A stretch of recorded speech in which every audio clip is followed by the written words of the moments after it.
The world is in panic as conservatives are winning elections all over the place. First, it was in the Netherlands. We had the farmers who were rising up with their machines fleeing manure until they rode that filthy flying excrement to political victory. Real tangible gains in their parliament there. Absolute insanity. People were quaking in their boots, particularly Davos crowd, all these world globalists. They were concerned about what's happening in Denmark, in the Netherlands, right? And then we go over to Germany, and we've had the rise of the AfD, the Alternative for Germany. It's just absolutely insane. Look, here's a wonderful quote right here from one of the most popular websites out there. Is Germany's far-right AfD a threat to democracy? And if you hear that and you go, gee, that sounds familiar. And then when you see that recent elections in Germany have resulted in leftists burning cities, burning cars, protesting, and attacking police. Gee, isn't that what the leftists always do? Every time they lose elections, they start saying democracy is under attack because we lost an election. Do they ever accuse the far-right extremists of, cheating on the elections? No, they just say it's illegitimate because it's anti-democratic, because they think mean thoughts. Well, it didn't stop in Germany, friends. Oh, we had the French EU conservative wave, right? Just earlier this month, we had elections for the EU Parliament.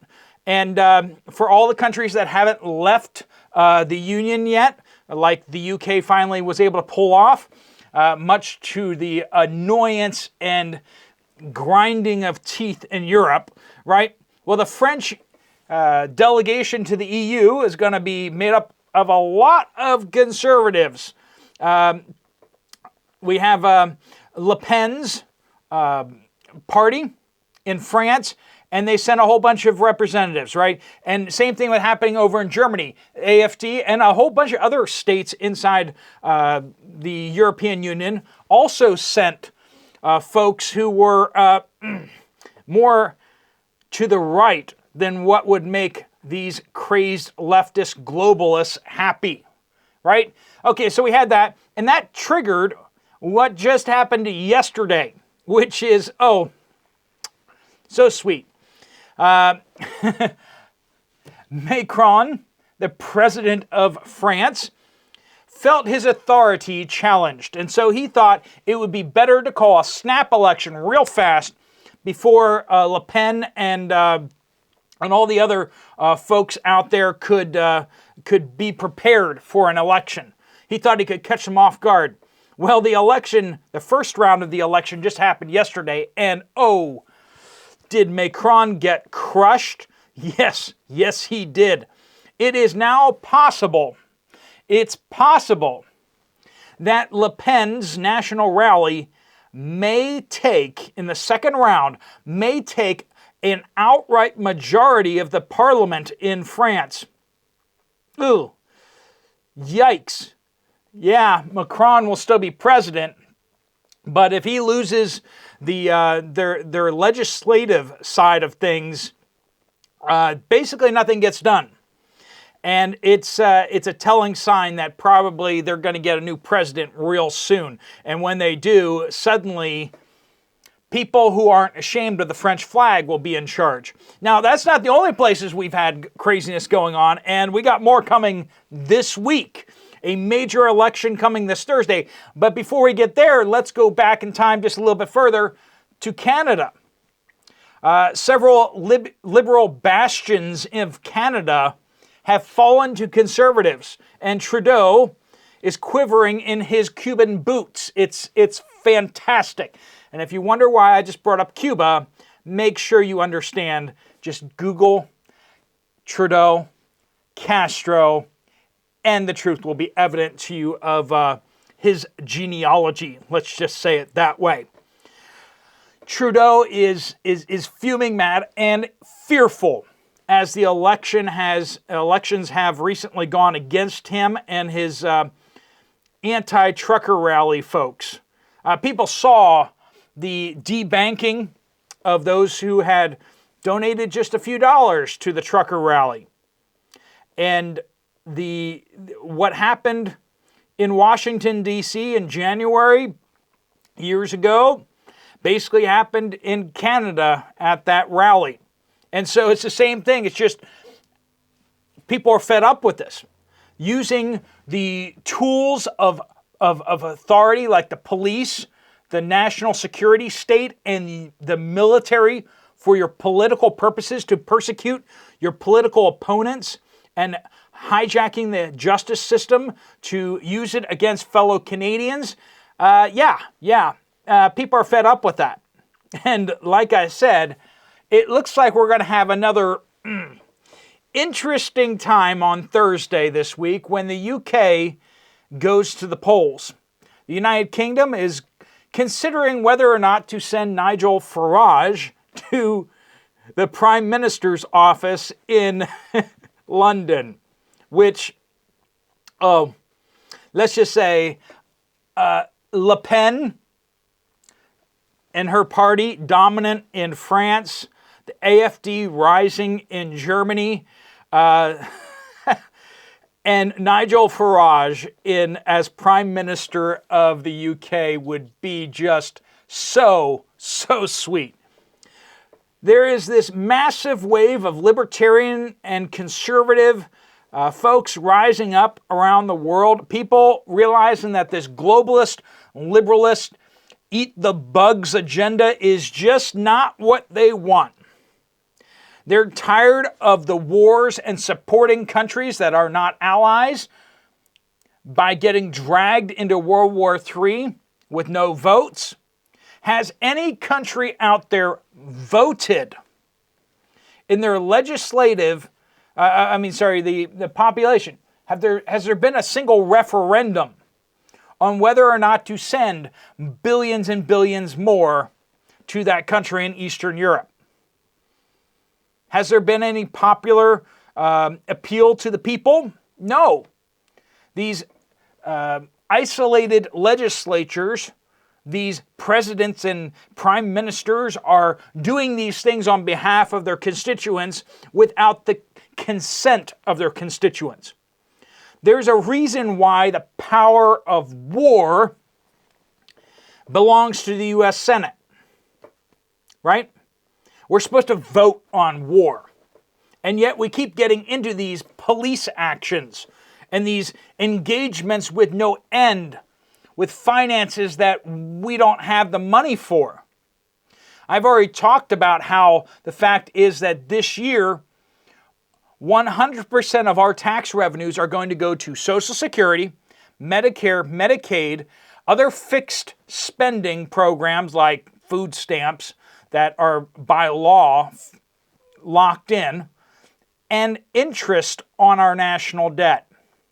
Between those, we have nothing left. Nothing left. For our Defense Department, for the CIA, for the NSA that spies on us, all of that is just borrowed money. Every little thing that we send overseas, that's borrowed money.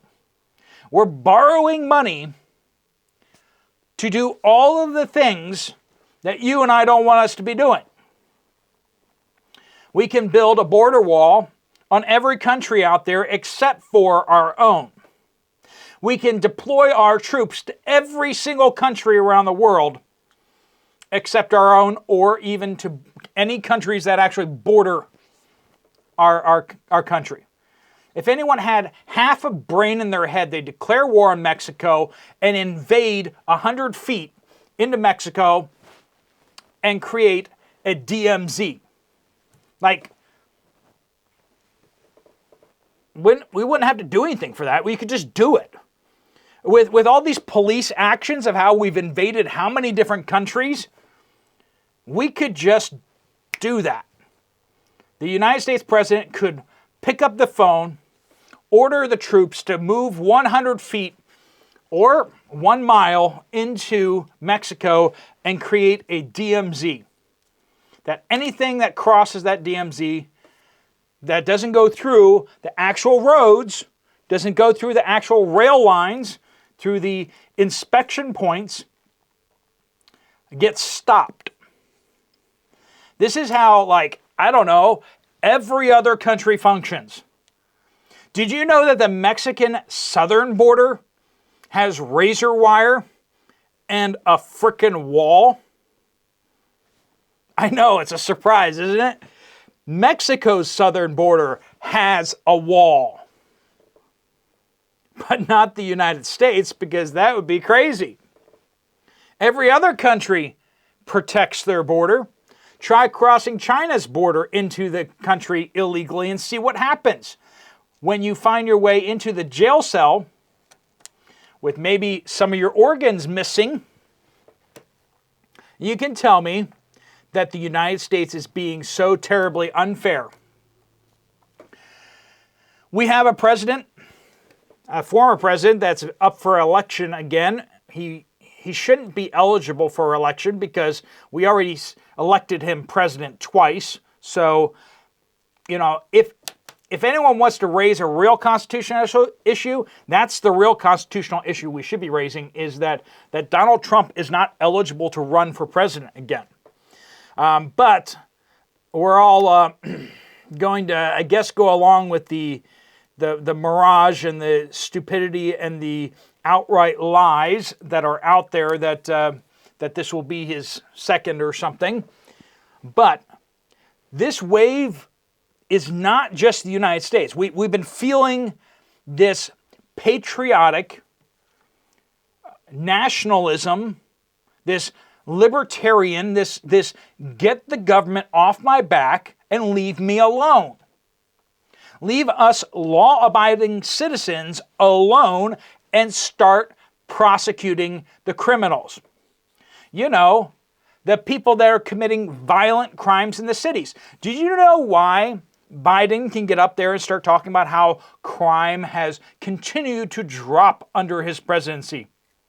And all these liberals go out there and be like, look, the national crime statistics show that crime continues to drop. What do you mean crime is rising? Well, we mean simply the fact that Democratic cities have stopped reporting the crime to the national crime statistics.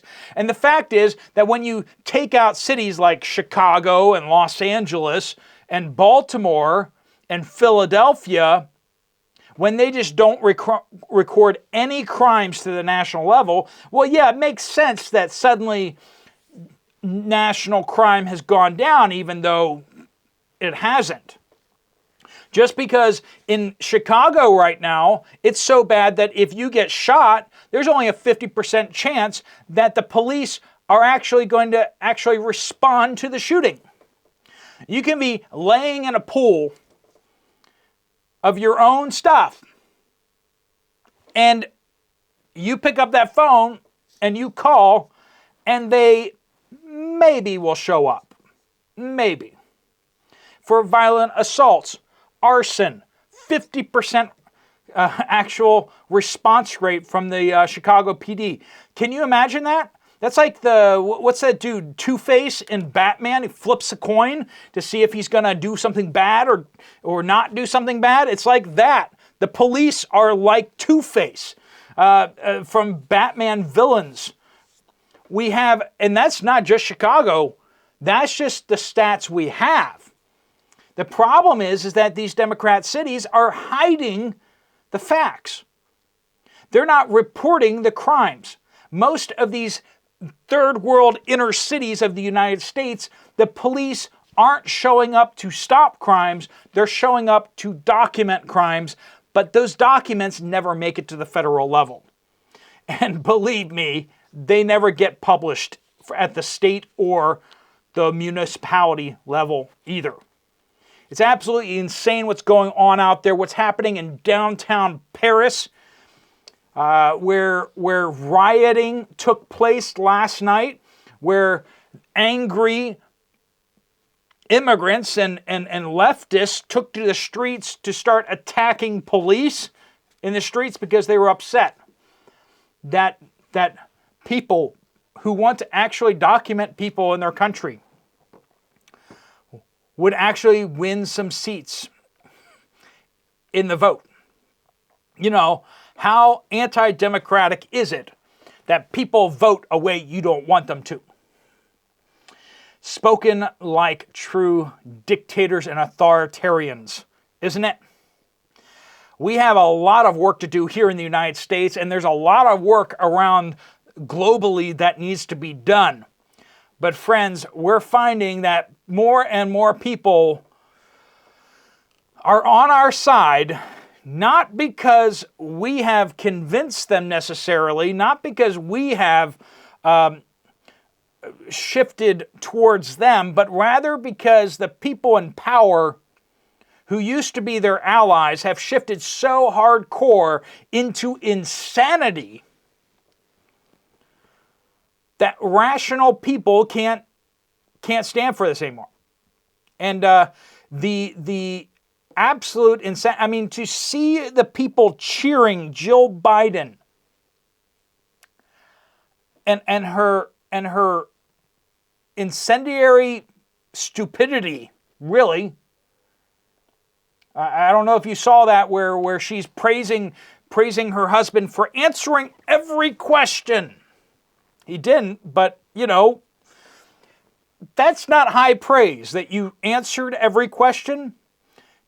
And then she just starts chanting in this terrifying chant of Donald Trump lied. He told lies. I mean, it was like something out of Harry Potter. I mean, just the evilness of it all. Just over the top. I mean, just the cackling. What is up with the cackling ladies of the left? I mean, they don't laugh with joy. They laugh with this forced evilness. It's like the evil geniuses and the evil people of the Disney movies of old, you know? It's like that's how you knew they were evil. And now they do that, and they don't even realize how ironic it is. But people are seeing through it. The true colors are coming out. And people are done with it. People are waking up and rising up around the world. It's encouraging to see, but there is so very far to go. It's going to be a ways before Germany actually wakes up to the point where they can actually get control of the government over there. Le Pen, if she falls short, if the National Rally falls short of the 50%, there is like absolutely 0% chance any of the other groups will ally with the National Rally, and they will all gather the wagons around themselves and they will form a unity coalition to oppose the National Rally. It doesn't matter if it's 49%. They can form a coalition of 51% of all the other parties and just force the National Rally into the back seats. And that's what's going to happen, probably. That's probably what's going to happen. If they win an outright majority, that's the only way that they actually take control of the French legislature. We got a long ways to go. Not only do we have to win back the presidency, but we have to win back the Senate, which is looking fairly good there for us in the United States. But we also need to expand our majority holding of the House, because it's really at razor thin margins right now. The fact that the Democrats keep getting some defectors from the Republicans to pass their bills is really, really atrocious. And it's really even more atrocious when the Speaker of the House seems to always be voting with the Democrats instead of with the Republicans. You know, makes you wonder who your friends are. You know what I mean? We keep getting told, oh, vote for Republicans because they're on our side. Yeah, sure they are. Which ones? There's a few of them that seem to be on our side, but most of them seem to be just in it for themselves. And they keep swinging over to the other side whenever it's convenient for them. We got a lot of work to do. Will we be able to pull this one out of the fire? It's like a firecracker that's sitting in the fire. You can reach in and grab it and try pulling it out before it explodes, but it could just blow up in your hand. And that's kind of the situation politically where we are in the United States and around the world, where everything is literally on edge. It's not to be a Debbie Downer, but it is to recognize the situation. This is our last chance to really pull things back, because if we don't, we may not get another chance. All right, friends. Well, make sure you're getting stocked up. Make sure you're getting prepared. We're going to keep watching these elections roll in. Hopefully this Thursday, the UK gets the right guy in office. But we'll see. We'll see. Thanks so much for watching. If you want to check out another video from this channel, there's one right up here. I'll see you over there, or I'll see you guys later. Steve Poplar of the Poplar Report.